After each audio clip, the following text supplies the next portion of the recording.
저는 북한에서 가장 기밀스러운 곳 중 하나인 정찰총국 사이버전 부서에서 근무했습니다. 평양 외곽 지하 깊숙한 곳에 위치한 이 건물에서 저희가 하는 일은 한국과 미국의 군사 기밀을 해킹하는 것이었죠. 매일 아침 7시에 출근해서 밤 11시까지 수십 대의 컴퓨터 앞에 앉아 외부 서버를 침투했습니다. 한국의 전자정부 시스템부터 미군 기지 내부망까지 저희 손끝에서 빼낸 기밀 정보들은 암호화된 경로를 통해 곧바로 당 중앙위원회로 전송됐죠. 하지만 이런 첨단 업무를 하는 저조차도 집에 돌아가면 현실은 참담했습니다. 전기가 하루에도 서너 번씩 끊어져서 촛불을 켜고 지내야 했고 겨울철 난방은 절반도 제대로 들어오지 않았죠. 아무리 간부라고 해도 예외는 없었습니다. 등유난로 하나로 온 집안을 들여니 늘 춥고 습했어요. 사무실에서는 최신 컴퓨터로 전 세계 어디든 접속할 수 있었지만 정작 저희 주민들은 외부 정보에 완전히 차단된 채 살고 있었습니다. 저는 한국의 인터넷 속도가 북한보다 수백 배 빠르다는 걸 알고 있었고 한국 사람들이 자유롭게 해외 사이트에 접속하는 것도 봤죠. 하지만 이런 사실을 누구에게도 말할 수 없었습니다. 부서 내에서도 위계 질서는 엄격했어요. 상급 간부들은 해킹으로 빼온 해외 자금을 개인 용도로 사용하면서도 아래 직원들에게는 혁명 정신을 강조했죠. 회의 때마다 남조선과 미제를 타도하자고 외쳤지만 사무실 뒷문으로는 중국산 밀수품들이 끊임없이 들어왔습니다. 저는 이런 모순된 현실 속에서 점점 회의감을 느끼기 시작했어요. 제가 해킹해서 가져온 정보들이 정말 주민들을 위해 쓰이는 걸까요? 아니면 단지 상층부의 사치를 위한 수단일 뿐일까요? 이런 의문들이 머릿속에서 맴돌기 시작했습니다. 하지만 이런 생각조차 위험한 일이었죠. 한 번 의심받으면 정치범 수용소로 끌려가는 게 현실이었으니까요. 저는 수년간 남한의 주요 시설들을 해킹 목표로 삼았습니다. 전자정부 시스템부터 시작해서 주요 은행의 금융망, 심지어 발전소와 통신망까지 침투 계획을 세웠죠. 특히 한국의 온라인 뱅킹 시스템은 저희에게 중요한 타깃이었어요. 해외 은행 서버에 침투해서 자금을 빼오는 작업도 자주 했습니다. 한 번은 동남아시아 소재 은행에서 상당한 금액을 빼낸 적이 있었어요. 그 돈이면 저희 지역 주민들의 식량 배급을 몇 달치는 해결할 수 있는 규모였죠. 하지만 그 자금이 주민들에게 돌아간 적은 단 한 번도 없었습니다. 상부 간부들은 그 돈으로 중국에서 수입한 고급 술과 외제 담배, 최신 전자제품들을 사들였어요. 부서 회의에서는 늘 혁명과 승리를 외쳤지만 실상은 달랐습니다. 간부들은 뒷문으로 들어오는 밀수품들을 나눠 가졌고 자신들만의 특권을 누렸죠. 저 역시 간부였지만 그런 혜택을 받을 만큼 높은 위치는 아니었어요. 점점 저는 제가 하는 일의 의미에 대해 의구심이 들었습니다. 저희가 열심히 해킹해서 가져온 정보와 자금이 이 나라의 발전에는 전혀 도움이 되지 않는다는 게 명백했거든요.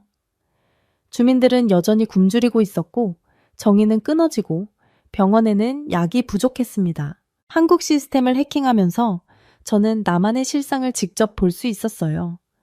병원 시스템에 들어가 보니 최신 의료 장비들과 충분한 의약품 재고가 보였고 정부 사이트에서는 국민들을 위한 다양한 복지 정책들이 공개되어 있었죠. 이런 걸 볼 때마다 마음이 복잡했습니다. 저희 부서에서는 이런 정보들을 적대시해야 했지만 솔직히 말하면 부러웠어요. 이런 혜택을 누릴 수 없을까 하는 생각이 들었죠. 하지만 이런 생각을 드러낼 수는 없었습니다. 동료들 앞에서는 늘 충성스러운 간부인 척해야 했거든요. 아내가 임신했다는 소식을 들었을 때 제 마음은 복잡했습니다. 기쁨보다는 걱정이 앞섰어요. 마침 같은 부서 동료의 아이가 아프다는 얘기를 들었던 터라 더욱 그랬죠. 북한의 의료 시스템은 정말 열악했습니다. 병원에 가봐도 제대로 된 약이 없었고 의료기기 대부분은 고장난 상태로 방치되어 있었어요. 몇 년 전 한국 병원 시스템을 해킹했을 때 봤던 장면들이 자꾸 떠올랐습니다. 깨끗한 병실과 최신 의료 장비들, 충분한 의약품 재고를 보며 충격을 받았었거든요. 저희와는 완전히 다른 세상이었죠. 임신한 아내를 이런 열악한 환경에서 출산시킨다는 건 너무 위험했습니다. 같은 부서 동료 중에는 자식을 영양실조로 잃은 사람도 있었어요. 하지만 아무도 그 사실을 공개적으로 말하지 못했습니다. 체제를 비판하는 것으로 받아들여질 수 있었거든요. 그런 분위기 속에서 저는 점점 답답함을 느꼈습니다. 아내는 입덧이 심했는데 제대로 된 산부인과 진료를 받을 수가 없었어요. 병원에 가봐도 의사들조차 경험이 부족했고 검사 장비도 제대로 작동하지 않았죠. 혹시 아내나 뱃속 아이에게 문제가 생기면 어떻게 해야 할지 막막했습니다. 그때부터 저는 진지하게 탈북을 고민하기 시작했어요. 아내와 태어날 아이를 살리기 위해서라도 이곳을 떠나야겠다는 생각이 들었습니다. 가장 적절한 시기는 봄철이었어요. 얼음이 녹기 시작하면서 수위는 낮아지지만 아직 완전히 얼지는 않은 때였죠. 저는 그 시기를 노려서 계획을 세웠습니다. 하지만 이 모든 준비 과정에서도 평상시와 똑같이 행동해야 했어요. 상부 보고서도 계속 작성해야 했고 정기 회의에도 참석해야 했습니다. 동료들 앞에서는 충성스러운 간부인 척 연기를 계속했죠. 혹시라도 의심받을까봐 오히려 평소보다 더 열심히 일하는 모습을 보였어요. 제 직책상 다른 사람들보다 감시가 더 철저했습니다. 정찰총국 간부라는 지위 때문에 항상 누군가 저를 지켜보고 있었어요. 한 번이라도 의심받으면 가족까지 모두 처형당할 수 있는 상황이었죠. 그래서 탈북 계획을 세우는 것 자체가 목숨을 거는 일이었습니다. 먼저 저는 해외 해킹 임무를 핑계로 중국 국경 근처 부대 점검 업무에 지원했어요. 이런 출장은 보통 다른 간부들이 기피했는데 저는 일부러 자원했습니다. 국경 지역의 지형과 경비 상황을 파악하기 위해서였죠. 출장을 다니면서 저는 압록강 일대의 경비 초소 위치들을 꼼꼼히 기록했습니다. 경비병들의 교대 시간도 관찰했고 어느 구간이 상대적으로 허술한지도 파악했어요. 강의 수위 변화도 중요했습니다. 겨울철에는 얼어붙어서 건너기 어렵고 여름철에는 수위가 높아져서 위험했거든요. 한국에서 봤던 의료 시스템을 직접 경험하게 해주고 싶었거든요. 하지만 탈북은 목숨을 건 일이었습니다. 한번 시도했다가 실패하면 가족까지 처형당할 수 있었어요. 며칠 밤을 뜬 눈으로 지사으며 고민했습니다. 이대로 있으면 아내와 아이가 위험할 수도 있고 탈북을 시도하면 더 큰 위험에 빠질 수도 있었죠. 하지만 결국 제 결론은 하나였습니다. 가족을 지키기 위해서라면 어떤 위험이라도 감수해야겠다는 거였어요. 아내에게는 계획의 일부만 알렸습니다. 너무 자세히 말하면 불안해할 것 같았거든요. 다만 언젠가 우리가 더 나은 곳으로 갈 수도 있다고만 했죠. 아내도 제가 무언가를 준비하고 있다는 걸 눈치챘지만 직접 묻지는 않았어요. 들키면 돌아올 수 없는 길이라는 걸 잘 알고 있었습니다. 하지만 아내와 뱃속 아이를 생각하면 주저할 수가 없었어요. 더 이상 이 체제 아래서는 가족을 제대로 지킬 수 없다는 확신이 들었거든요. 드디어 실행에 옮길 날이 왔습니다. 새벽 3시 하늘은 두꺼운 구름에 덮여 있어서 달빛조차 보이지 않았어요. 오히려 다행이었죠. 어둠이 저희를 숨겨줄 테니까요. 임신한 아내의 배를 감싸며 조심스럽게 강가로 향했습니다. 경비병 교대까지 남은 시간은 정확히 4분 남짓이었어요. 저는 미리 파악해둔 타이밍에 맞춰 움직였습니다. 강물은 생각보다 차가웠고 무릎 위까지 차올랐죠. 얼음 조각들이 여기저기 떠다녀서 걸음을 옮기기가 쉽지 않았어요. 아내는 임신 때문에 몸이 무거워서 더욱 힘들어했습니다. 저는 아내의 손을 꽉 잡고 천천히 발걸음을 옮겼어요. 강 중간 지점쯤 왔을 때 멀리서 손전등 불빛이 움직이는 게 보였습니다. 순간 심장이 멎는 줄 알았어요. 저희는 재빨리 떠다니는 큰 얼음 덩어리 뒤로 몸을 숨겼습니다. 숨소리조차 내지 않으려고 입을 막고 있었죠. 아내도 상황의 심각성을 알고 있었는지 꼼짝도 하지 않았어요. 뱃속 아이까지 얌전히 있어주는 것 같았습니다. 경비병의 발소리가 점점 가까워졌다가 다시 멀어져 갔어요. 그제야 저희는 조심스럽게 다시 움직이기 시작했습니다. 차가운 물살을 헤치며 한 걸음씩 중국 쪽 강둑으로 향했죠. 거리는 멀지 않았지만 임신한 아내에게는 매우 힘든 일이었어요. 마침내 중국 땅에 발을 딛는 순간 긴장이 확 풀려서 다리에 힘이 빠졌습니다. 아내도 안도의 한숨을 쉬었어요. 하지만 이제 시작일 뿐이었습니다. 중국에서도 공안에 잡히면 북한으로 강제 송환될 수 있었거든요. 저희의 진짜 여정은 이제부터였습니다. 중국 땅에 들어선 뒤 저는 과거 해킹 임무를 수행하면서 알게 된 밀수 브로커를 찾아갔습니다. 그는 북한과 중국을 오가며 물건을 밀매하는 사람이었는데 예전에 몇 번 거래를 했던 적이 있었어요. 다행히 그가 저희를 기억하고 있었고 임시로 숨을 곳을 제공해 주었습니다. 헛간 한쪽 구석에 마련된 작은 공간이 저희의 은신처였어요. 낮에는 절대 밖에 나갈 수 없었습니다. 중국 공안들이 수시로 순찰을 돌았거든요. 밤이 되어서야 몰래 나가서 먹을 것을 구하거나 필요한 일을 처리할 수 있었죠. 임신한 아내에게는 정말 힘든 시간이었습니다. 좁은 공간에서 하루 종일 누워 있어야 했고 제대로 된 음식도 구하기 어려웠어요. 입덧도 계속되고 있었는데 병원에 갈 수도 없는 상황이었죠. 혹시 아내나 뱃속 아이에게 문제가 생기면 어쩌나 하는 걱정이 늘 있었습니다. 며칠이 지나자 공안 단속이 더욱 심해졌어요. 마을 입구마다 검문소가 설치되고 신분증 검사도 자주 이뤄졌습니다. 브로커는 저희에게 절대 밖에 나가지 말라고 당부했어요. 한 번 잡히면 끝이라면서 말이죠. 한 달 정도 지나서야 브로커가 한국행 연결책을 찾아주었습니다. 더 이상 이곳에 머물기는 위험하다면서 빨리 움직이는 게 좋겠다고 했어요. 저희는 위조 신분증을 받고 새로운 정체성을 갖게 되었습니다. 이제 본격적인 이동이 시작됐어요. 버스와 화물차를 번갈아 타면서 계속 남쪽으로 향했습니다. 검문소를 지날 때마다 심장이 터질 것 같았어요.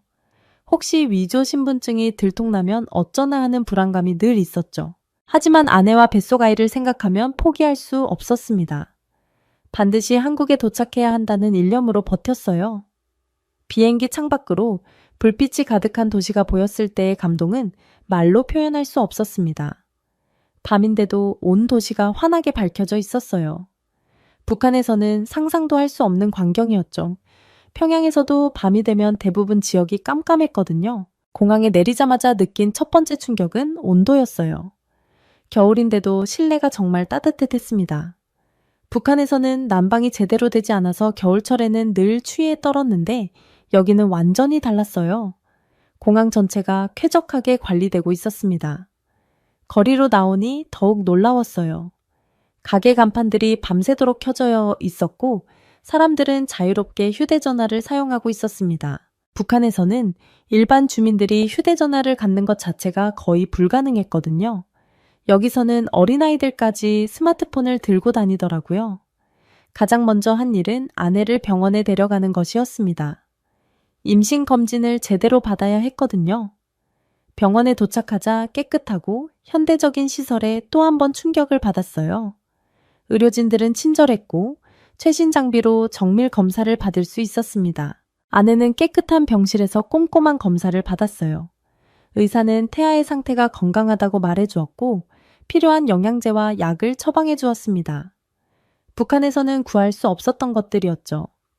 그 순간 정말 한국에 온 게 잘했다는 생각이 들었어요. 의사는 아내의 전반적인 건강 상태도 점검해 주었습니다. 오랜 영양 부족으로 빈혈이 있었고 스트레스로 인한 여러 증상들도 나타났어요. 하지만 의사는 차근차근 치료 계획을 세워주었고 정기적인 검진 일정도 잡아주었습니다. 병원의 산부인과 시설을 둘러보는 것만으로도 감동이었어요. 깨끗한 분만실과 신생아실 최신 초음파 장비와 각종 모니터링 시스템들을 보면서 북한과의 차이를 실감했습니다. 이곳에서라면 아내와 아이가 안전하게 출산할 수 있을 것 같았어요. 의료진들은 저희가 탈북민이라는 걸 알고도 전혀 차별하지 않았습니다. 오히려 더 세심하게 신경 써주는 것 같았어요. 출산까지의 과정을 자세히 설명해 주었고 필요한 준비물들도 알려주었습니다. 정착 과정에서 저희는 하나원이라는 곳에서 교육을 받았습니다. 한국 사회에 적응하기 위한 다양한 프로그램들이 있었어요. 언어 교육부터 시작해서 사회제도, 법률, 문화까지 폭넓게 배웠습니다. 가장 인상 깊었던 건 민주주의에 대한 교육이었어요. 북한에서는 상상도 할 수 없었던 개념들이었죠. 선거권, 표현의 자유, 집회의 자유 같은 것들을 배우면서 정말 다른 세상에 온 것 같았습니다. 아내의 출산 예정일이 다가오면서 저희는 더욱 세심하게 준비했어요. 병원에서는 출산 교육 클래스도 제공해 주었고 신생아 관리법도 배울 수 있었습니다. 북한에서는 이런 체계적인 교육을 받을 기회가 전혀 없었거든요. 출산용품을 준비하는 과정에서도 한국의 풍요로움을 느꼈습니다. 마트에 가보니 신생아를 위한 온갖 용품들이 진열되어 있었어요. 기저귀부터 분유, 옷까지, 장난감까지 선택의 폭이 너무 넓어서 오히려 고민이 될 정도였죠. 정착지원금으로 작은 아파트를 구할 수 있었습니다. 비록 크지는 않았지만 온수가 나오고 난방이 잘 되는 집이었어요. 전기도 24시간 안정적으로 공급됐죠. 북한에서는 꿈꿔볼 수도 없었던 환경이었습니다. 아내는 출산일이 가까워지면서 불안해하기도 했어요. 낯선 환경에서 아이를 낳는 것에 대한 두려움이 있었죠. 하지만 병원, 의료진들이 워낙 친절하고 전문적이어서 점점 안심하게 되었습니다. 드디어 아내가 진통을 시작했습니다. 병원으로 급히 가면서도 마음이 복잡했어요. 기쁨과 걱정이 교차했죠. 하지만 의료진들의 전문적인 대응을 보면서 안심할 수 있었습니다. 분만실은 정말 깨끗하고 현대적이었어요. 각종 의료 장비들이 완벽하게 갖춰져 있었고 의료진들은 차분하고 전문적으로 대응했습니다.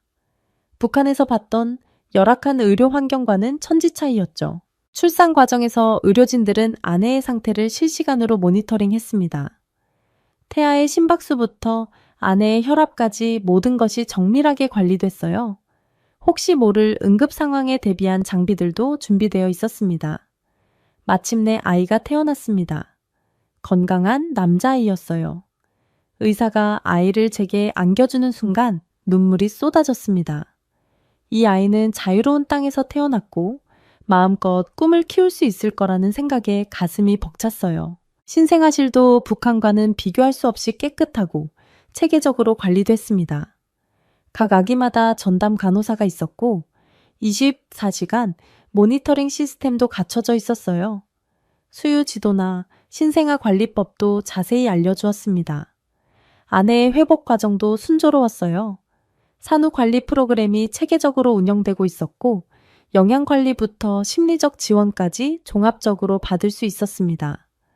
북한에서는 상상도 할 수 없었던 수준의 의료 서비스였죠. 퇴원 후에도 정기적인 검진과 상담이 이어졌습니다. 아이의 성장 발달 상태를 체크하고 예방접종 일정도 체계적으로 관리해 주었어요.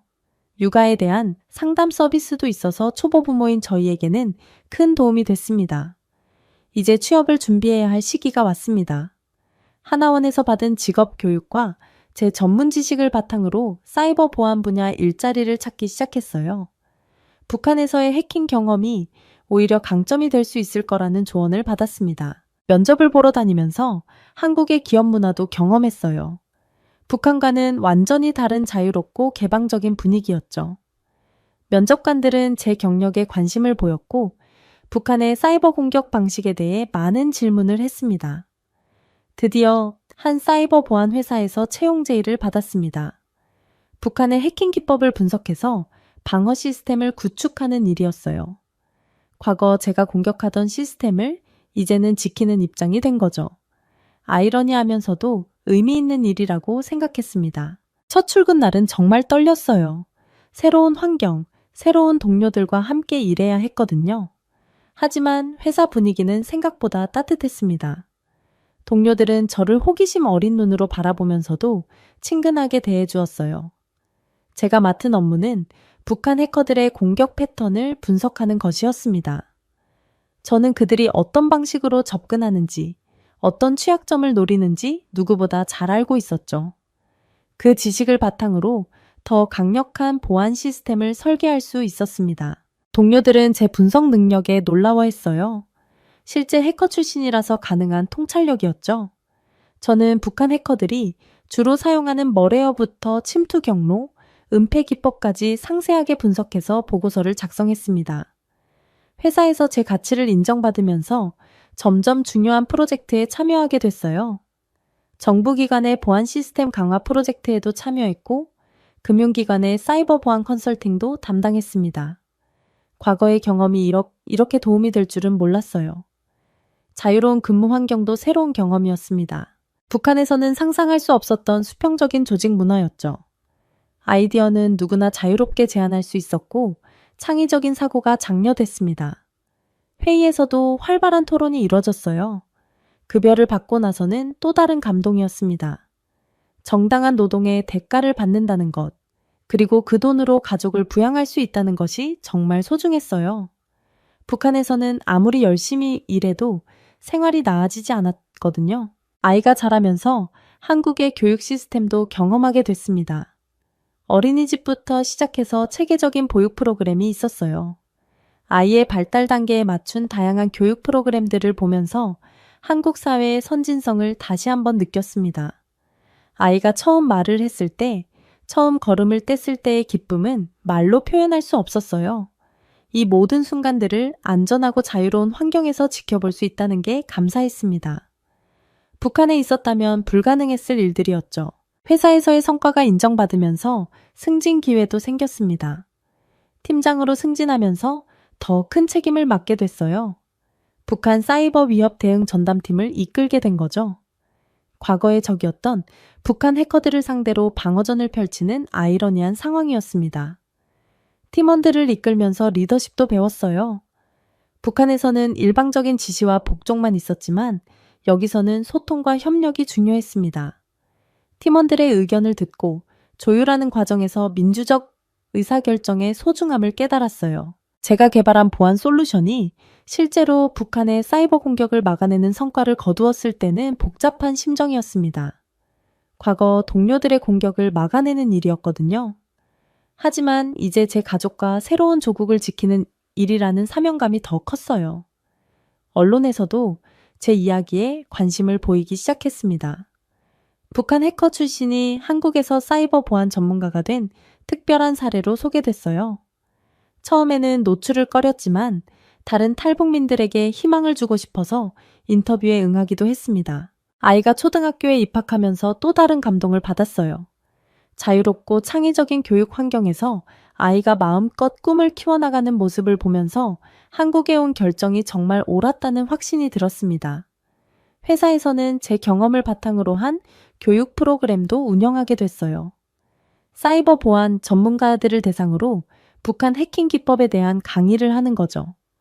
과거의 경험이 이렇게 사회에 기여할 수 있다는 게 뿌듯했습니다. 하지만 마음 한편에는 늘 고향에 대한 그리움이 있었어요. 북한에 남겨둔 가족들과 동료들이 생각났습니다. 그들도 언젠가는 이런 자유와 풍요를 누릴 수 있을까 하는 바람이 들었죠. 가끔 북한 관련 뉴스를 볼 때면 복잡한 심정이 됩니다. 여전히 억압받고 있는 주민들을 생각하면 마음이 아파요. 하지만 제가 한국에서 쌓은 경험과 지식이 언젠가는 그들에게도 도움이 될 수 있을 거라고 믿습니다. 제 아이가 자유롭게 꿈을 키우는 모습을 보면서 새로운 사명감을 느껴요. 이 아이가 살아갈 세상이 더욱 평화롭고 자유로워지도록 제가 할 수 있는 일을 찾고 싶습니다. 기술과 지식을 통해 더 나은 사회를 만드는 데 기여하고 싶어요. 언젠가 북한에도 변화가 올 것이라고 믿습니다. 자유로운 정보 접근이 가능해지고 제대로 된 의료 서비스를 받을 수 있게 되고 전기가 안정적으로 공급되는 날이 올 거라고 말이죠. 그때가 되면 저는 다시 고향으로 돌아가서 제가 한국에서 배운 것들을 사람들과 나누고 싶습니다. 그것이 저의 궁극적인 꿈이자 사명입니다. 혹시 남들이 부러워하는 권력을 모두 손에 쥐고도 어느 날 갑자기 모든 것을 버려야만 했던 사람 이야기를 들어본 적 있습니까? 오늘 소개할 인물은 북한 보위부 중장 계급까지 오른 뒤 믿기 어려운 선택을 했습니다. 평양에서 호화롭게 지내던 그가 순간의 배신과 숙청 위기에 몰려 가족을 데리고 목숨을 건 탈북을 시도했죠. 한밤중에 강을 건너고 검문소를 아슬아슬하게 넘으며 결국 자유를 찾아가는 여정에서 그는 어떤 감정을 느꼈을까요? 평양에서 보위부 일을 맡았을 때 저는 너무도 기고만장했습니다. 보위부라고 하면 북한 체제에서 가장 공포스러운 조직 중 하나입니다. 누군가를 조사하기로 마음만 먹으면 그 사람은 그야말로 벼랑 끝에 내몰리기 십상이었죠. 저는 그 지위를 손에 넣기까지 오랜 기간 군 생활과 당성을 인정받아야 했습니다. 처음 군에 입대했을 땐 보잘것없는 병사로 시작했지만 제가 속한 부대가 여러 차례 공로를 인정받으면서 간부 코스를 밟게 되었습니다.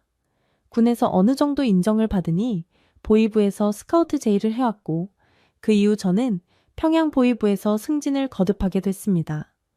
그렇게 30 중반이 차이되기 전에 저에게는 별 2개, 중장이라는 계급이 따라붙었고 그때부터 사람들은 제 이름을 들으면 겁먹기 시작했습니다. 저는 사실 지방의 가난한 집안 출신이었습니다. 늘 쌀이 부족해 아침거리를 구하지 못해 굶었던 적도 많았습니다. 그래서인지 권력을 잡고 나니 그 무엇보다 물질적인 풍요가 가장 달콤하게 느껴졌습니다. 처음엔 나와 가족이 잘 살아보자 싶었죠. 보위부라는 조직의 권능은 저 같은 사람에게 커다란 유혹이었습니다. 누군가가 작은 규정만 어겨도 제가 마음만 먹으면 그를 교화소로 보내거나 재산을 몰수할 수도 있었습니다. 물론 이렇게 말하면 제가 아주 나쁜 사람으로만 비칠지도 모르겠습니다. 하지만 북한 체제에서 보위부 간부라면 누구든 이런 횡포와 권력의 단맛을 금방 알게 됩니다. 그리고 그걸 내려놓기란 쉽지 않습니다. 어느 날 김정은이 보통강 주변에 800세대 규모의 고급 아파트를 지어서 공로자와 충성하는 간부들에게 선물하겠다는 발표를 했습니다. 그 순간 저도 은근히 기대하게 됐습니다. 보위부라는 핵심 조직에서 중장까지 올라갔으니 당연히 저도 배정받을 가능성이 있지 않겠습니까? 제 아내는 예전부터 그 지역의 아파트에 살고 싶어 했습니다. 북에서 평양 한가운데의 고층 아파트에 산다는 건 다른 지방 주민들 눈에는 대단한 특권으로 보이거든요. 아내는 늘 새로운 고급 단지에 들어가서 우리도 이제 세련된 도시생활 좀 누려보자 라고 제게 말하곤 했습니다. 저 역시 마음 한쪽에선 이제 당이 나를 진정으로 인정해주겠지 하는 기대가 있었죠. 그 무렵 제 부하였던 장성일이 밤중에 저를 찾아왔습니다. 장성일은 중령 계급이었지만 정보 수집 능력이 뛰어나서 저와 함께 오랜 기간 일해 온 인물이었습니다. 장성일은 제 방에 들어오더니 낮은 목소리로 얼마 전 군부 무역회사에서 대량의 달러를 가져왔다고 합니다.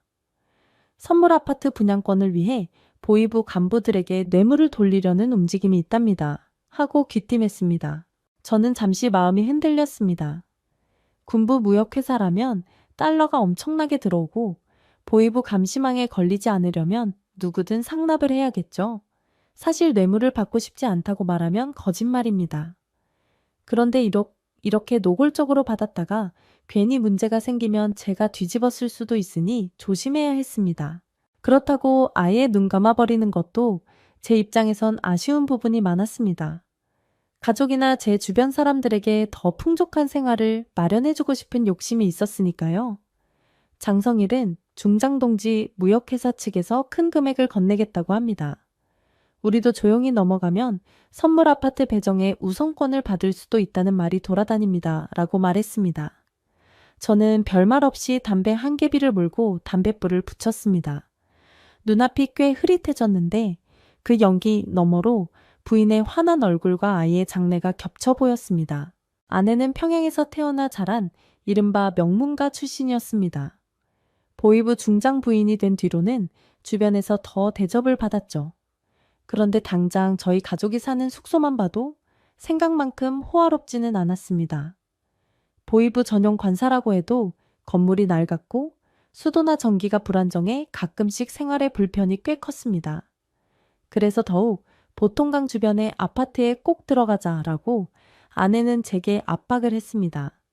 사람들 다 선물 아파트 갈 준비한다는데 우리만 뒤처질 수 없잖아. 당신이 나서서 좀 잘 해결해봐 하고 귀에 못이 박히도록 말했죠. 일은 예상보다 빠르게 돌아갔습니다. 군부 무역회사 쪽에서 비공식적으로 보위부 고위 간부들에게 접촉을 시도한다는 소문이 확산됐고 실제로도 몇몇 동료가 이미 거액의 달러와 선물 보따리를 받은 사실을 알고 있었습니다. 저는 갈등에 휩싸였습니다. 이대로 뇌물을 받아들이고 아파트에 입성하는 것이 현명할까?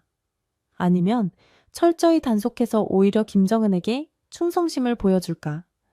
어느 쪽이 됐든 제 목숨과 직결되는 문제이니 더 신중해질 수밖에 없었습니다. 그러던 중 제가 결정적 오판을 하게 되는 사건이 터졌습니다. 어느 날 벼랑간 김정은이 평양 시내를 돌아본다는 정보가 들어왔습니다. 원래 이 사람은 예고 없이 불시에 현지 지도를 나가곤 합니다. 이번엔 보통강 주변의 아파트들을 둘러보다가 예상치 못하게 무역회사 간부들이 모여 사는 동네에 차가 빽빽이 서 있는 걸 보고 질색했다는 겁니다. 보통 북한에선 사적인 자동차를 대놓고 굴릴 수 있는 사람은 극소수입니다. 김정은이 이런 고급 승용차가 왜 이렇게 많아? 누구들이 여기 살기에 이 지경이냐라고 물었다는데 그 즉시 보이부 조사팀이 투입됐고 거기서 군부 무역회사 간부와 보이부 인사들이 한패로 비리를 저질렀다는 정황이 파악되었다는 보고가 들어왔습니다. 저도 그 보고를 뒤늦게 받았습니다. 안 그래도 여러 가지로 의심받던 때라 저는 크게 불안해졌습니다. 이제 어쩌지?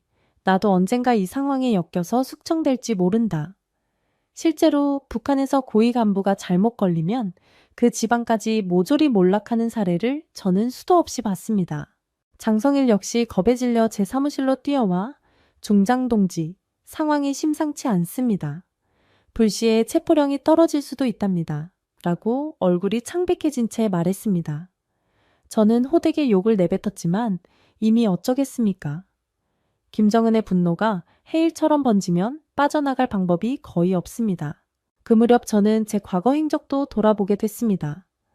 보이부라는 조직에서 일하다 보면 당의 호의도 크게 받지만 어느 날 갑자기 표적이 될 수도 있다는 걸 잘 알고 있었습니다. 제가 평소에 잡아들이고 협박하던 사람들 중 누구도 제 편을 들어주지 않을 겁니다. 사람은 다 그렇게 됩니다. 나도 이제 언제 죽을지 모르는 처지구나 하는 생각이 휘몰아치자 모든 게 허무하게 느껴졌습니다. 공교롭게도 제 아들 박진우는 김책공대에서 공부 중이었는데 나름 과학자로 인정받아 당에 기여하고 싶어 했습니다. 저는 진우가 이번 보통강 아파트 배정에 수혜를 받을 수도 있다고 생각했지만 정작 제 보이부 소속이라는 배경이 발목을 잡을지 모른다는 불안감이 더 커졌습니다. 결정적으로 아내가 저녁 식사 중에 제 손을 꼭 쥐고 말했습니다. 여보, 요즘 평양 분위기가 너무 험해졌어. 당신한테 무슨 일이라도 생기면 우린 다 죽어. 몰락한다는 게 뭔지 알잖아. 제발 우리 안전부터 챙겨. 그 말이 제 가슴에 비수처럼 꽂혔습니다. 그러고 보니 이미 작년에 고위 간부 하나가 비리 혐의로 공개 처형당했고 그 가족은 행방불명됐다는 소문이 돌았습니다. 나도 저렇게 될 수 있구나. 그날 밤 내내 잠을 이루지 못했습니다. 다음날 아침 저는 결심을 굳혔습니다. 나름 북한 체제에 충성을 바쳐왔지만 언제 숙청당할지 모르는 불안 속에 제 삶을 이어가고 싶지 않았습니다. 아내와 아들을 살리고 싶었습니다. 이럴 바에는 차라리 탈북을 감행하자 목숨을 내걸고라도 도전해야 한다. 사실 저 같은 보이부 간부는 국경을 넘기 훨씬 힘듭니다. 공작권을 몇 년간 운영해본 사람이라서 역으로 철저히 감시받고 있기도 하고 철책선 상황을 너무 잘 알아서 더 위험합니다. 그래도 저는 몸을 던지기로 마음먹었습니다. 이 상태로 북한에 남아있다가는 아무 희망이 없다는 생각뿐이었습니다. 모든 준비는 일사천리로 진행했습니다. 장성일은 저와 함께 갈 수 없다고 했습니다. 그는 북한 체제 안에서 살아남기를 선택했습니다. 저를 설득하려 했죠. 중장 동지, 조금만 더 있으면 별을 하나 더 달 수도 있지 않겠습니까? 너무 성급하게 결정하지 마십시오. 저는 흔들렸지만 이미 되돌릴 수 없었습니다. 성일아, 이제 나는 더는 이곳에 남고 싶지 않다. 네가 여기서 잘 살아남아라 라고 말했습니다. 장성일은 고개를 떨군 채 나가버렸는데 저는 그를 영영 다시 보지 못했습니다. 아내와 아들은 제 결정에 크게 놀랐습니다. 아들은 아직 대학을 졸업하지 않았고 평양을 떠난다는 건 현실성 없는 도박처럼 보였을 겁니다. 하지만 저는 진우야, 이러다 우린 모두 위험해진다. 널 위해서라도 아빠가 선택해야 해 라고 말했습니다. 아들은 주먹을 꼭 쥐면서 아빠, 저도 학교를 안 나갈 테니까 믿고 데려가세요 하고 울먹였습니다. 아내는 처음에는 북한 밖 세상이 너무 무섭다며 저를 말렸지만 이미 생각을 접었는지 아무 말 없이 제 결심을 따르겠다고 했습니다. 그날 저녁, 저는 비밀리에 평양을 빠져나와 국경 근처로 이동했습니다. 고위 간부가 이동하는 데는 나름대로 편법이 있었습니다. 저는 공식 출장 서류를 만들어 놓고 친분 있는 트럭 운전수에게 부탁해 밤늦게 출발해 달라고 했습니다. 출발 전 아내가 조마조마한 얼굴로 이대로 가다가 잡히면 우린 다 끝이야 라고 중얼댔는데 저도 심장이 터질 듯 뛰었습니다. 그래도 뒤로 물러날 길은 없으니 차에 몸을 실었죠. 국경까지 도착하자 이제 본격적인 난관이 시작됐습니다. 보위부 출신으로서 국경 검문에 걸리면 바로 현장에서 체포당할 수 있습니다. 다행히 저는 보위부 신분증을 조작해 들고 있었습니다. 평소 제가 수사 때 썼던 방법을 역으로 활용하는 거였습니다. 밤이 깊어지자 저는 국경 쪽의 한 외딴 언덕에 차를 잠시 세웠습니다. 아들과 아내는 이대로 강을 건너야 한다는 제 말에 두려움을 감추지 못했습니다. 물살이 세고 주변에 순찰병들이 있는지 촉각을 곤두세워야 했습니다. 저는 열심히 주변을 살폈습니다. 가로등이 거의 없었고 달빛이 은은하게 물 위를 비쳤습니다. 저쪽 강 건너편 어딘가엔 중국 땅이 있다고 알면서도 괜히 가슴이 덜컹거렸습니다. 준비해온 밧줄을 감기슬게 숨겨두고 먼저 저는 살금살금 강물에 발을 담갔습니다. 물은 차갑고 무서웠습니다. 그러나 뒷걸음질 칠 수 없었습니다. 아내와 아들이 손을 꼭 잡으며 당신, 우리 할 수 있겠지 라고 제게 묻는 순간 저는 그냥 고개를 끄덕였습니다. 누가 봐주지도 않고 누굴 믿을 수도 없는 상황이었죠. 결국 저희는 강을 건넜습니다. 중간쯤에서 물살이 제법 세져서 아내가 한번 미끄러졌고 아들이 재빨리 손을 잡아주지 않았다면 큰일 날 뻔했습니다. 강을 무사히 건넌 뒤 세 식구가 모두 숨을 헐떡이면서도 서로 부둥켜 안았습니다. 살아있음을 느낀 게 그때가 처음이었습니다. 그동안 평양에서 누리고 살았던 모든 특권과 재산 따위는 저 강 너머로 사라진 셈이었지만 지금은 그냥 목숨만 붙어있다는 사실에 감사했습니다. 중국 땅에 발을 디디고 나니 막막함이 몰려왔습니다. 장성일이 예전부터 만약 국경을 넘어가면 브로커를 통해 이동해야 한다며 몇 번인가 말한 적이 있었습니다. 그때 잘 귀 기울이지 않았던 것이 후회됐습니다. 다행히 저는 이전에 공작 업무를 하며 알게 된 연락책이 하나 있었고 그에게 도움을 요청하는 문자를 보내놓은 상태였습니다. 그가 실제로 나타날지 혹은 저를 배신하고 돈을 뜯어낼지 알 수 없었기에 한동안 너무나 두려웠습니다. 밤새고 새벽이 밝아올 즈음 전화 한 통이 왔습니다. 지금 마을 근처 폐창고에 숨어 있으라. 조금 있다가 사람을 보낼 테니 그 차를 타고 이동하라는 말이었습니다. 저는 믿거나 말거나 하는 심정으로 아내와 아들을 데리고 그 창고로 갔습니다. 다행히 아무도 우리가 북한에서 넘어온 탈북자라고 의심하진 않았습니다. 시골이라 그런지 한적했고 동이 트기 전에 조용히 창고 안으로 들어갈 수 있었습니다. 한참 뒤 브로커로 보이는 남자가 나타나 조용히 따라오라고 짧게 말했습니다. 저는 처음으로 그 사람과 눈을 마주쳤습니다. 서늘한 눈빛이었죠. 우리가 안전하게 이동만 할 수 있다면 뭐든 따르겠습니다 라고 말하자 남자가 한국 가려면 돈도 많이 들고 위험도 감수해야 된다면서 한숨을 쉬었습니다. 저도 어느 정도는 예상했지만 제게 남은 현금이라고는 북한 돈 조금과 평양에서 가져온 금반지 몇 개, 그리고 탈러로 환전한 얼마 되지 않는 지폐가 전부였습니다. 그래도 브로커는 이를 보고 이 정도면 일단 국경지역 이동 비용은 해결되겠다고 말하더군요. 우리는 중국 변방마을에서 며칠간 숨어 지냈습니다. 그동안 최소한의 먹을거리만 해결했고 바깥 출입은 엄두도 못 냈습니다. 저랑 아내는 밤마다 잠을 설치며 혹시 공안이 들이닥치지 않을까 노심초사했습니다. 아들은 그 좁은 방 안에서 몸을 웅크린 채 아빠, 여기서 언제까지 이러고 있어야 해? 빨리 가야 되지 않겠어? 하고 속삭였습니다. 저도 답답했지만 어쩔 수 없었습니다. 브로커가 정해준 일정에 맞춰 차근차근 이동해야만 했습니다. 마음이 급해서 먼저 행동했다간 어디선가 발각되어 잡혀갈 수 있으니까요. 며칠 뒤 브로커가 이번에 다른 탈북자들과 함께 차로 이동한다고 알려왔습니다. 그날 밤 우리는 낡은 봉고차에 몸을 실었습니다. 내부에는 이미 여러 명이 타 있었는데 서로 눈이 마주치면 혹시 보이브 스파이 아니야 하고 경계하는 기색들이 역력했습니다. 아이를 업은 여자도 있었고 허리가 굽은 할머니도 계셨습니다. 저 역시 사실 보이브에 몸담았던 사람이어서 그들을 보고 순간 죄스러운 마음이 들었습니다. 제가 평양에서 고위 간부로 뻐기고 있을 때 이분들은 아마 목숨 걸고 몇 년 전부터 이렇게 탈북을 시도했을지도 모른다 싶어 가슴이 쓰였습니다. 차는 산길을 따라 꼬불꼬불 달렸습니다. 중간중간 공항 검문이 있을 때마다 브로커가 무슨 종이 뭉치를 건네주며 대충 넘겼습니다. 그때마다 제 심장은 미친 듯이 뛰었습니다. 만약 들키면 우리 가족은 끌려가서 북송되고 그 이후 운명은 불 보듯 뻔했죠. 어찌어찌 검문소를 통과할 때면 아내가 제 옷소매를 움켜쥐고 숨죽였습니다. 한 번은 어떤 검문원이 봉고차 내부를 잠시 살피더니 어두워서 잘 안 보이네.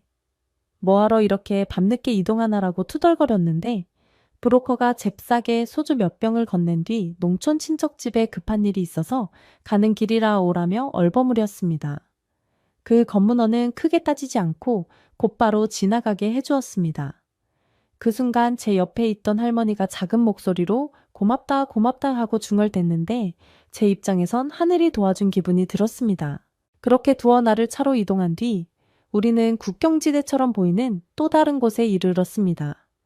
여기서부터는 브로커가 마련한 경로를 따라 걸어서 넘어야 한다고 했습니다. 아내가 몸이 많이 지쳐 있었고 아들도 약간 열이 올라 힘들어했지만 더는 지체할 수 없었습니다. 밤중에 산길을 걷다가 살짝 미끄러지기도 했고 바위 틈을 지날 때 발목이 꺾일 뻔도 했습니다. 여기서 또 누군가 부상을 당하면 이동이 불가능하니 계속 마음을 다잡았습니다. 몸이 부들부들 떨리고 목도 마르고 온몸이 땀과 먼지로 범벅이 되었지만 머릿속엔 조금만 더 가자. 살기 위해선 이 길밖에 없다는 생각뿐이었습니다. 중간에 함께 가던 일행 중 한 남자가 긴장한 목소리로 말했습니다. 저기 불빛이 보이네. 저 불빛이 국경 경비대나 공안이면 큰일이야. 다들 조심해. 저도 고개를 번쩍 들고 주위를 살폈습니다. 가로등 불빛인지 마을에서 새어나오는 빛인지 구분이 안 됐습니다. 하지만 절대 들키면 안 된다는 사실만큼은 분명했기에 흙바닥에 납작 엎드려 숨을 죽였습니다. 그 시간이 10분이었는지 1시간이었는지 알 수 없을 정도로 길게 느껴졌습니다. 다행히 별일 없이 불빛이 사라졌고 우린 다시 이동했습니다. 결국 우리는 언젠가부터 이주 경유지로 잘 알려진 동남아 지역까지 내려갔습니다. 다른 탈북자들이 많이 이용하는 루트라는 건 저도 어렴풋이 알고 있었습니다. 여기까지 오는 동안 뇌물을 쓸 수 있는 만큼 썼고 온갖 위험천만한 순간을 넘겼습니다. 아내는 사투를 벌이듯 제 손을 붙잡았고 아들은 울면서도 이 악물고 걸었습니다. 저 역시 이렇게 어려운 길을 왜 지금 택했을까 하는 후회가 스치기도 했지만 이미 되돌릴 수는 없었습니다. 며칠이 더 지나 저희는 어느 국가의 밀림지대 같은 곳을 거쳐 결국 한국 공간으로 연결될 수 있는 길을 찾아갔습니다. 그 과정도 쉽지 않았습니다. 무장한 사람들이 나타나 멈추라고 소리치기도 했고 어떤 날은 현지에서 폭우가 내려 길이 지느러탕으로 바뀌기도 했습니다. 그래도 저희는 하나의 목표만 붙들고 버텼습니다. 한국 땅에만 들어가면 최소한 목숨은 건질 수 있다. 만약 북한으로 다시 끌려간다면 제가 보위부 중장 출신이니 더 참혹한 최후를 맞을 게 뻔하니까요. 결국 여러 난관 끝에 저희는 한국으로 들어올 수 있었습니다. 저는 아내와 아들과 함께 드디어 자유의 땅에 발을 디딘 겁니다. 맨 처음 공항에 내렸을 때 저는 심장이 제자리에서 날아갈 듯 두근거렸습니다. 정말 내가 살아서 한국 땅을 밟다니. 갑작스레 화려한 도시가 눈앞에 펼쳐지니 복잡한 심정이 밀려왔습니다. 한국에서의 첫날은 정신없었습니다. 일단 초기 정착 지원 절차 때문에 관련 기관에 들어가서 신원 조사부터 받았습니다. 저는 제 과거 신분을 정확히 밝히면서 이제 이 땅에 충성하겠다. 북한 정권에 실상을 알리고 싶다는 의지를 전했습니다. 그들이 믿어줄지 안 믿어줄지는 모르겠지만 저는 할 수 있는 한 진솔하게 이야기했습니다. 더불어 가족들의 신변도 보장해달라고 간절히 부탁했습니다. 그들은 저와 가족을 보호시설로 안내해줬고 이후 수개월간 정착 교육을 받았습니다. 북한에서 있었으니 한국 시스템과 문화가 얼마나 낯설었겠습니까? 저는 가장 처음 놀랐던 게 전기를 24시간 동안 마음대로 쓸 수 있다는 사실이었습니다. 평양에서도 고위 간부들은 전력 사정을 좀 더 우대받긴 했지만 그래도 시시때때로 정전이 생겼거든요. 그런데 한국에서는 밝은 형광등과 에어컨을 아무 제약 없이 사용할 수 있어서 아내가 믿을 수 없다는 눈으로 천장을 쳐다보았습니다. 아들은 아빠, 여기 인터넷이 정말 빠르고 어디서든 연결된대 하면서 휴대전화를 만져보길래 저도 덩달아 신기했습니다. 하루는 아들이 아빠, 지하철을 타면 요금이 얼마 안 든다는데 한번 타볼까요? 라고 제안했습니다. 저는 사실 지하철이 뭔지도 제대로 몰랐습니다. 평양에도 지하철이 있긴 했지만 노선이 매우 제한적이고 자유롭게 탈 수 있는 건 아니었거든요. 한국에 오니 지하철역도 많고 사람들이 어디든지 자유롭게 이동하는 모습이 너무 놀라웠습니다. 스크린 도어가 설치돼 있어 안전해 보였고 역내 상점들도 붐볐습니다. 저는 이걸 어떻게 해야 하지 당황스러워하자 아들이 티머니 카드를 충전해야 한대요 하고 웃었습니다. 그렇게 태어나 처음으로 제가 자발적으로 지하철역 티켓을 사보고 개찰구를 통과해 본 겁니다. 아내는 식료품점에 가서 수십 가지 종류의 과일과 채소가 가지런히 진열된 걸 보곤 잠시 얼어 있었습니다. 북한에서는 과일 한두 가지 사는 것도 쉽지 않았습니다. 평양에서도 보위부 간부로 있으면서 시장에서 꽤 많은 특혜를 받긴 했지만 한국만큼 넉넉하게 구비된 걸 본 적이 없었으니까요. 아내가 이렇게 다 넘쳐나는데도 사람들은 왜 줄도 안 서고 그냥 골라담지라며 신기해했습니다. 저는 마트를 둘러보다가 거대한 냉장고 코너와 고기 코너를 보고 말문이 막힐 정도였습니다. 뭐든 마음대로 살 수 있다는 게 이런 거구나. 물론 이곳 생활이 언제나 달콤하지만은 않았습니다. 정착금이나 임시 거주지를 마련해 준다고 해도 언어와 문화 차이가 의외로 컸습니다. 저는 말이 통한다고 생각했는데 생각보다 모르는 단어나 표현이 많았습니다. 사람들 말이 참 빠르고 중간중간에 제가 처음 듣는 낱말이 많이 나왔습니다. 아들은 그나마 젊어서 금방 적응하는 듯 했지만 저와 아내는 아직 세상 물정에 어둡다 보니 어리둥절할 때가 많았습니다. 어느 날 저는 당장 일자리를 알아봐야 한다고 결심했습니다. 북한에서 높았던 제 계급은 한국에서는 아무 의미가 없습니다. 기술도 없고 나이도 적지 않습니다. 힘든 노동 현장부터 시작해야 하나 고민이 많았죠. 지원센터에서 몇 가지 직업 교육을 받아보라는 추천을 해주었습니다. 저는 그중 경비 업무를 하는 걸 먼저 배워보기로 했습니다. 조금이라도 몸을 움직여서 돈을 벌 수 있다면 뭐든 하겠다는 각오였죠. 처음 경비 복장을 입고 아파트 출입구에 서 있자니 기분이 참 묘했습니다. 북한에서야 고급 아파트 단지를 단속하기 위해 시차를 나가곤 했는데 이젠 제가 다른 사람들의 안전과 출입을 관리하는 입장이 됐습니다. 그래도 이게 당당히 벌어먹는 일이니 전혀 부끄럽지 않았습니다. 오히려 이곳에선 누구든 노력하면 생계를 이어갈 수 있구나 하고 마음이 편해졌습니다. 아내는 조그만 식당에서 서빙 일을 시작했습니다. 처음에는 언짢아 하더니 하루하루 사람들 상대하는 게 재미있다고도 했습니다. 저도 그런 아내의 변화를 보며 웃었습니다. 힘들 때 서로 기대며 살아가야 하는 게 부부 아니겠습니까? 아들은 대학을 다시 다니고 싶다며 준비 중이었습니다. 한국어나 역사, 여러 과목의 기초 지식을 보충해야 했습니다. 그래도 아들은 아직 젊은이 의욕이 넘쳤습니다. 아빠, 저 이제는 여기서 과학을 제대로 배워서 북한에서 못하던 연구를 할래.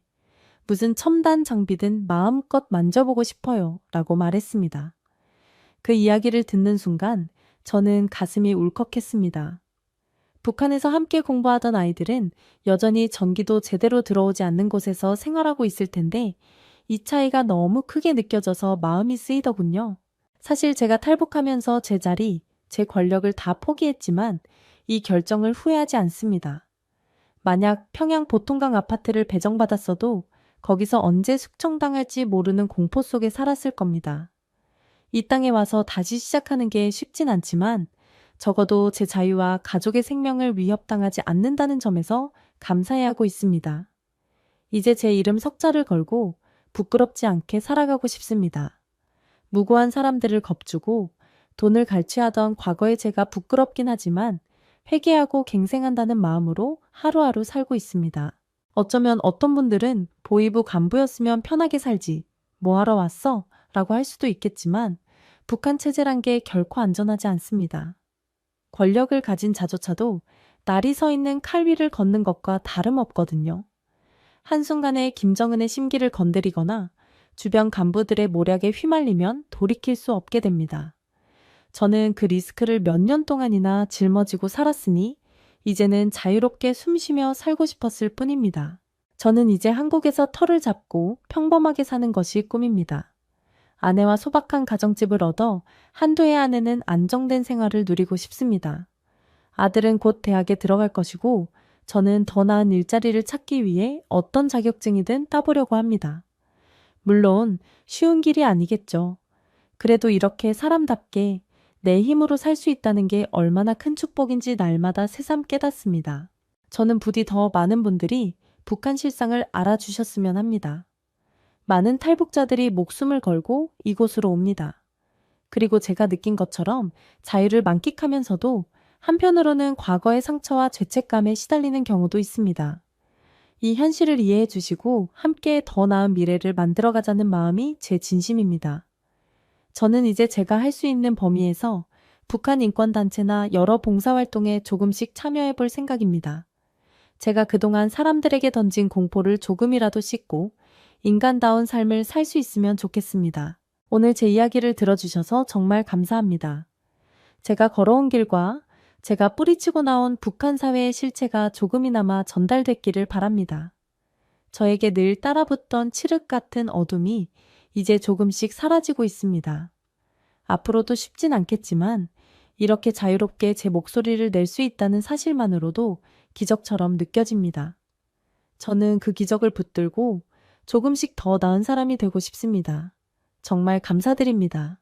북한 최고 권력자 김정은의 개인 소유물이 되어버린 여성이 있습니다. 평양 최고급 호텔의 VIP 담당자로 일하던 그녀는 단 한 번의 마주침으로 지옥 같은 나날을 겪었습니다.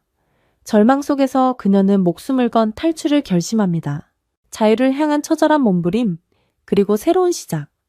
만약 여러분이 모든 것을 잃고 목숨만 걸고 탈출해야 한다면 어떤 선택을 하시겠습니까? 지금부터 북한 고위층의 실상과 한 여성의 용기를 담은 충격적인 증언을 시작합니다. 이름이 뭐요? 그의 눈빛이 저를 꿰뚫었습니다. 최고 지도자 김정은이 제게 직접 말을 걸었을 때 저는 그 자리에서 심장이 멎는 줄 알았습니다. 호텔 로비는 완전한 정적에 휩싸였고 모든 직원들이 고개를 숙인 채 떨고 있었죠. 그날이 제 인생을 완전히 바꿔놓을 거라고는 상상도 못했습니다. 제 이름은 윤혜진입니다. 35살이고 평양에서 태어났어요. 저는 북한에서 극소수만 가질 수 있는 특별한 직업을 가졌었죠. 평양 최고급 호텔에서 VIP 고객 담당자로 일했습니다. 이 호텔은 북한 고위 간부들과 외국인 방문객들이 주로 묵는 곳이었습니다. 매일 아침 출근길, 창밖으로 보이는 평양의 모습은 겉보기엔 평화로웠어요. 대동강 너머로 보이는 주체사상탑, 깨끗하게 정돈된 거리. 그러나 그 화려한 외관 뒤에는 숨겨진 어두운 현실이 있었죠. 저는 그 어둠을 누구보다 가까이서 목격하는 사람 중 하나였어요. 당 중앙위원회 간부들을 위한 405호실 준비 지시를 받으며 저는 무표정하게 고개를 숙였습니다. 겉으로는 충성스러운 모습을 보여야 했지만 속으로는 이미 메스꺼움을 느끼고 있었어요. 그들의 회의실에서 벌어지는 일들, 사치스러운 연회와 여성들을 대하는 태도, 모든 게 역겨웠습니다. 당시 저의 하루는 이렇게 시작됐어요. 호텔 VIP층은 일반 북한 주민들은 상상도 못할 사치품들로 가득했습니다. 프랑스 와인, 스위스 초콜릿, 이탈리아 가구, 주민들이 굶주리는 동안 이곳에선 매일 밤 파티가 열렸죠. 제 업무는 이런 특별 고객들의 모든 요구를 들어주는 것이었어요. 때론 통역사 역할도 했고, 때론 안내원이 되기도 했습니다. 외국어를 할 줄 아는 제 능력 덕분에 이 자리에 올 수 있었지만, 그게 축복인지 저주인지는 알 수 없었어요. 집에 돌아오면 남편이 기다리고 있었죠. 남편은 당 산하기관에서 일하는 간부였고, 우리는 평양에서도 꽤 괜찮은 아파트에 살고 있었습니다. 겉으로 보기엔 부러울 것 없는 삶이었어요. 하지만 현실은 달랐습니다. 남편은 제가 늦게 온 것에 대해 차갑게 대했습니다. 결혼 6년 차, 우리 사이엔 아이가 없었고 시어머니는 그것 때문에 날마다 저를 괴롭혔어요. 집안에서는 아내로서 며느리로서만 존재했죠. 호텔에서 만나는 외국인들 덕분에 저는 조금씩 바깥 세상을 알게 됐어요. 한국 드라마를 몰래 본 적도 있었고 외국 잡지를 훔쳐보기도 했었죠. 그럴 때마다 머릿속에선 의문이 들었습니다. 우리는 왜 이렇게 살아야 하는지, 바깥 세상은 정말 우리가 배운 것처럼 지옥일지 궁금했어요. 하지만 그런 생각은 위험했어요. 누구에게도 말할 수 없는 제 마음 깊숙이 묻어둔 비밀이었죠. 그렇게 저는 조용히 그저 주어진 삶을 살아가고 있었습니다. 어느 날 아침 호텔 지배인이 비상회의를 소집했습니다. 목소리에 긴장감이 묻어났고 모든 직원들의 얼굴이 창백해졌죠. 특별 손님이라는 말은 곧 김정은을 의미했으니까요. 저희 호텔은 외국 사절단이나 고위 간부들의 연회장으로 자주 사용됐지만 최고 지도자가 직접 방문하는 건 매우 드문 일이었습니다. 그날 하루 종일 저희는 미치도록 바빴어요. 바닥은 손으로 3번씩 닦았고 식기는 하나하나 검수했습니다.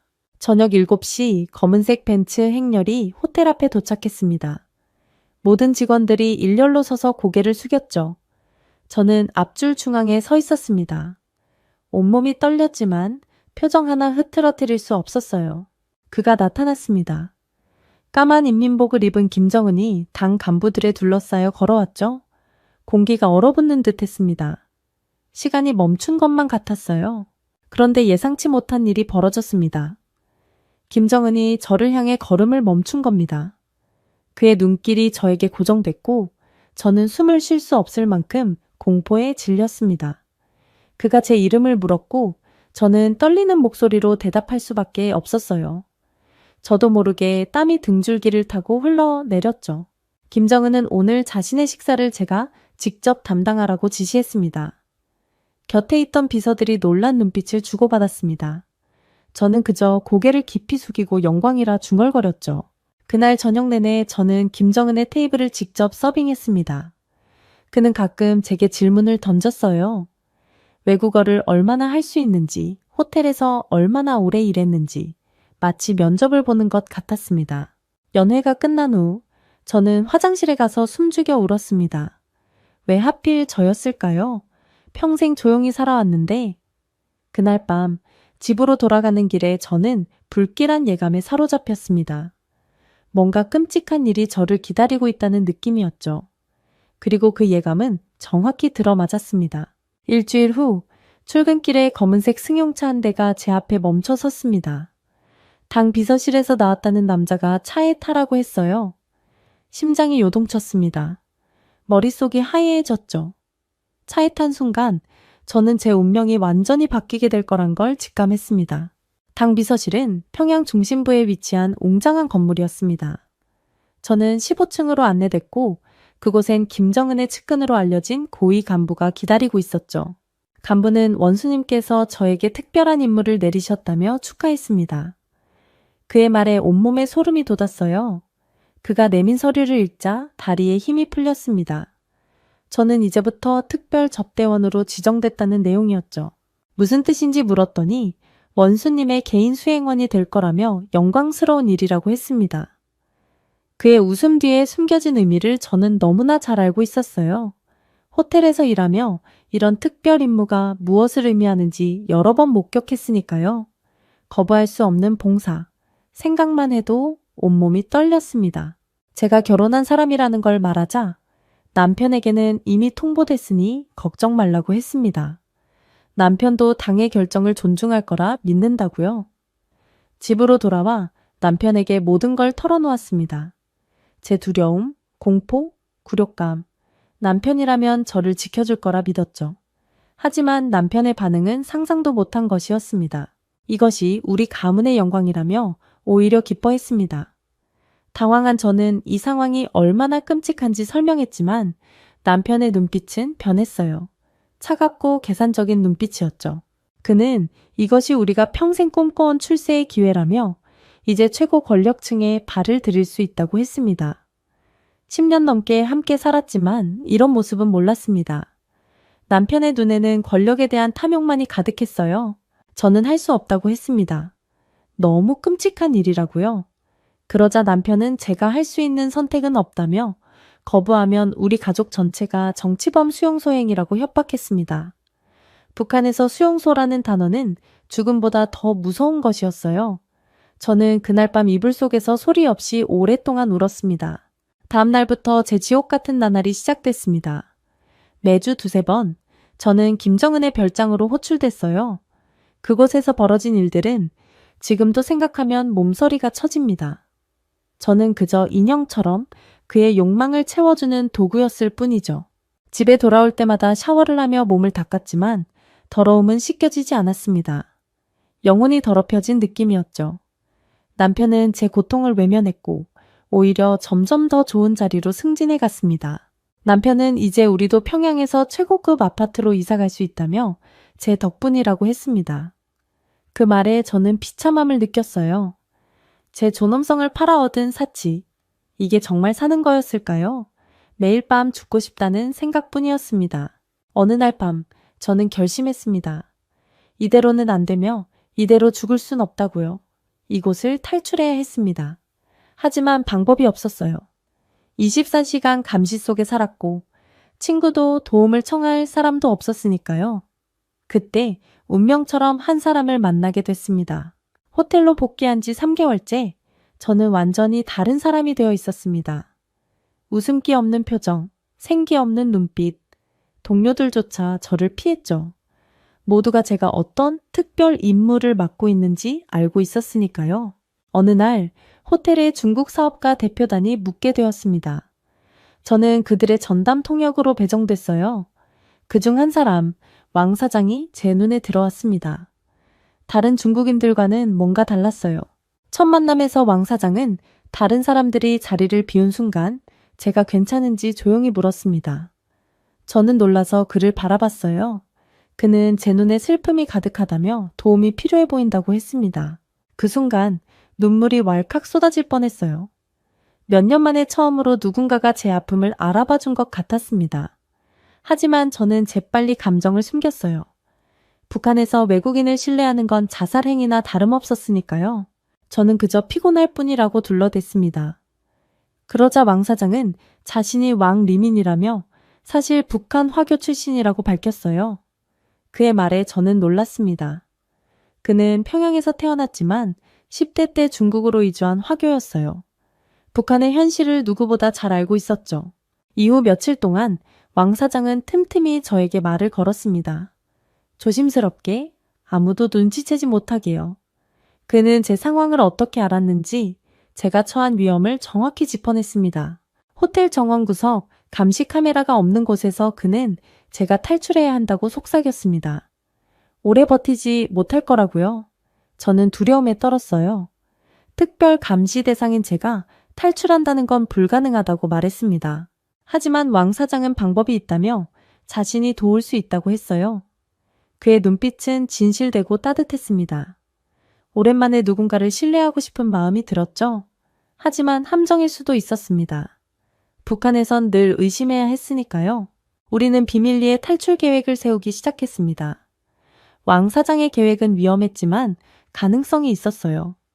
그는 중국 사업가 대표단의 일원으로 북한 당국으로부터 특별 대우를 받고 있었습니다. 이 특권을 이용해 저를 몰래 중국으로 데려갈 계획이었죠. 하지만 문제가 있었어요. 저는 이미 김정은의 소유물이었고 24시간 감시받고 있었습니다. 게다가 남편은 이미 고위 간부로 승진한 상태였죠. 저의 실종은 곧바로 국가적 수색으로 이어질 게 분명했어요. 마침내 저는 결심했습니다. 어떤 대가를 치르더라도 탈출하겠다고요. 남편에게 저는 모든 것을 솔직하게 털어놓지 않았어요. 대신 중국 출장 이야기만 했죠. 김정은의 특별 지시로 중국 무역 대표단에 합류한다고요. 저는 남편의 약점을 정확히 찔렀습니다. 그는 권력과 출세에 눈이 멀어 있었으니까요. 김정은의 이름을 들으니 남편은 더 이상 반대하지 못했어요. 언제 돌아오냐는 물음에 일주일 후라고 대답했지만 그건 마지막 거짓말이었습니다. 다시는 이곳으로 돌아올 생각이 없었으니까요. 탈출 전날 밤 잠들지 못했습니다. 가져갈 수 있는 건 아무것도 없었어요. 사진 한 장, 기념품 하나 없이 그저 입고 있는 옷과 신발뿐이었습니다. 모든 흔적을 남겨둔 채 떠나야 했죠. 다음 날 아침 평소처럼 출근했습니다. 호텔에서 왕 사장을 만났고 그는 제게 오후 3시 국제호텔 앞에서 차가 기다리고 있을 겁니다. 그때 타세요. 왕 사장의 말에 고개를 끄덕였습니다. 시간이 너무 느리게 흘러갔어요. 초조함에 심장이 터질 것 같았습니다. 시간이 되자 저는 자연스럽게 호텔을 나섰습니다. 마치 일상적인 외출처럼 보이도록 걸음걸이를 조절했어요.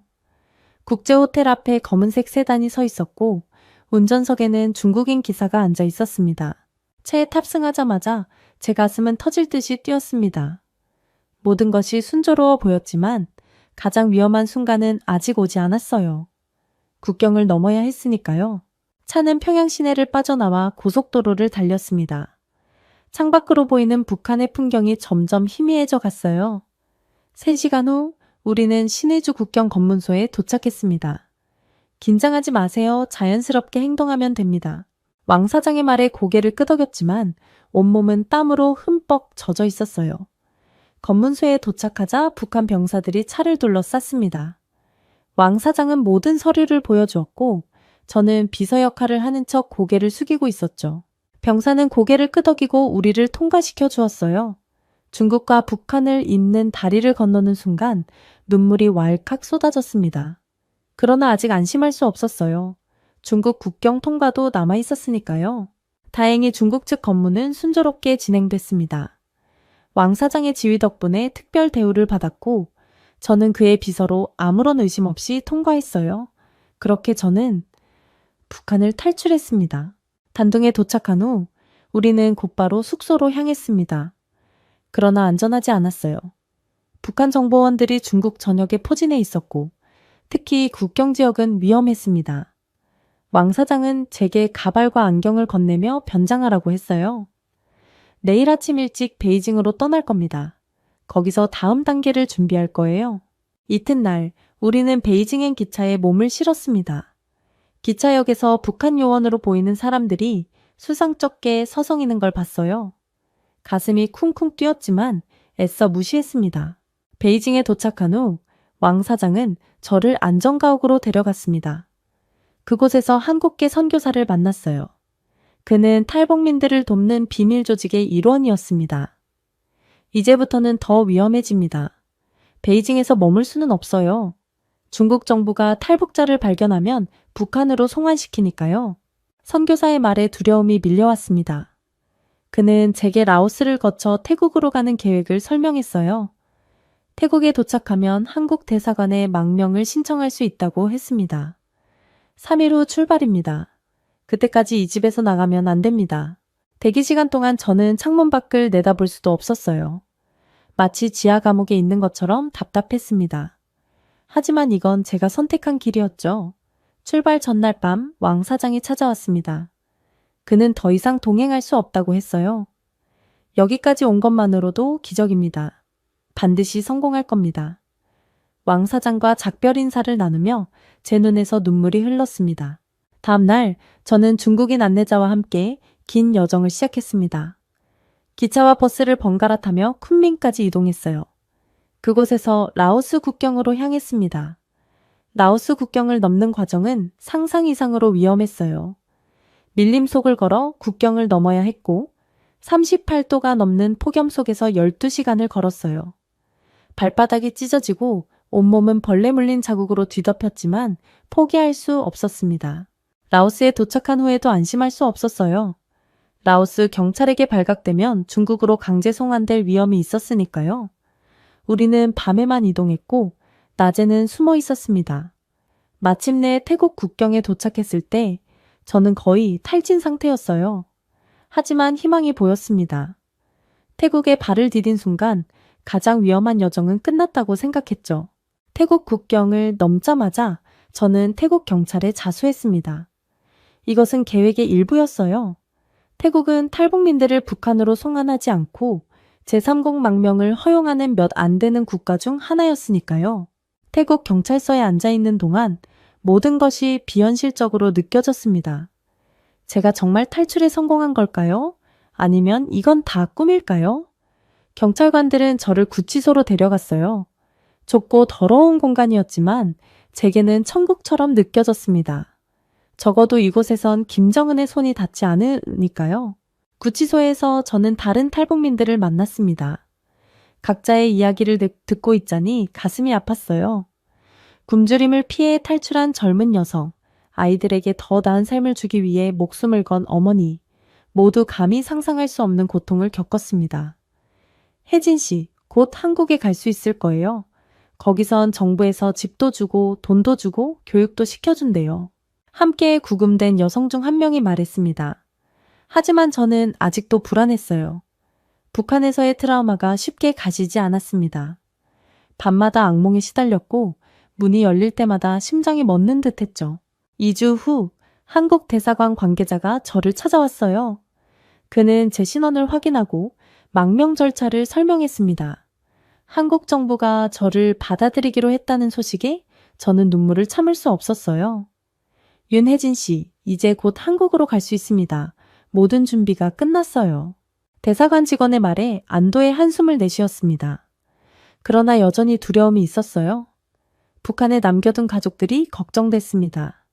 제가 탈출했다는 사실이 알려지면 그들은 어떤 처벌을 받게 될까요?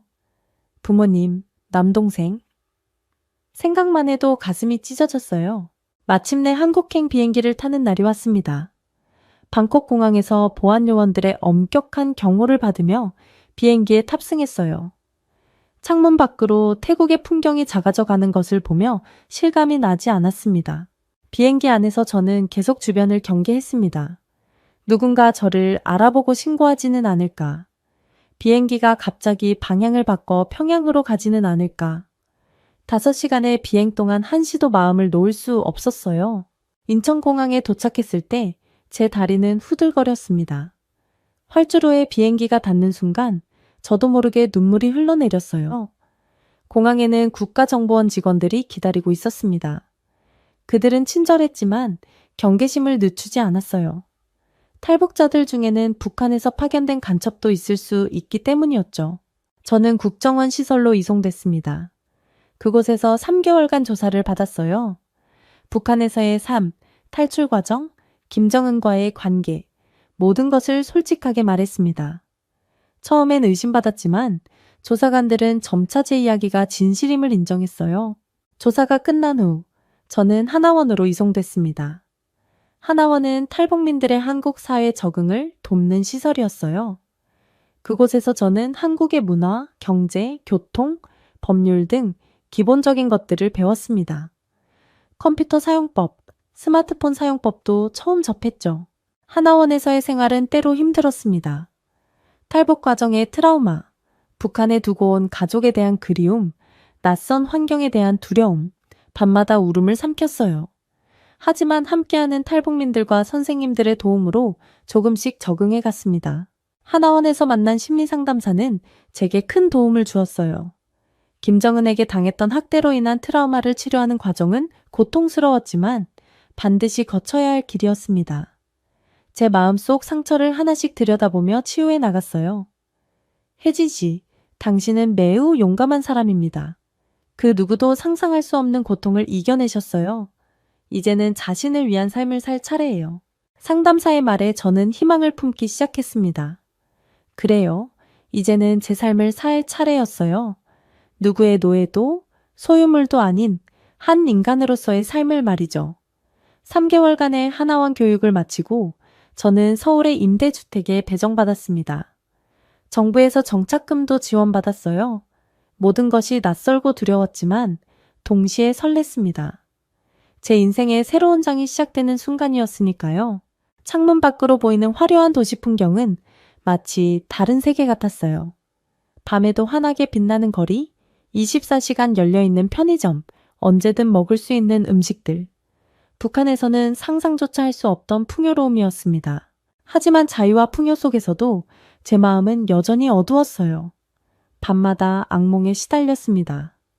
김정은의 얼굴이 꿈에 나타나 저를 쫓아오는 꿈, 남편이 저를 배신하는 꿈, 국경에서 붙잡히는 꿈, 한밤중에 비명을 지르며 깨어나는 일이 잦았어요. 정부에서 지원받은 심리치료는 계속됐습니다. 트라우마 전문 상담사는 제게 PTSD 진단을 내렸어요. 치료 과정은 고통스러웠습니다. 참았던 눈물을 쏟아내고 마주하기 싫었던 기억들을 직면해야 했으니까요. 혜진 씨, 상처는 시간이 지난다고 저절로 아물지 않아요. 직접 들여다보고 치료해야 합니다.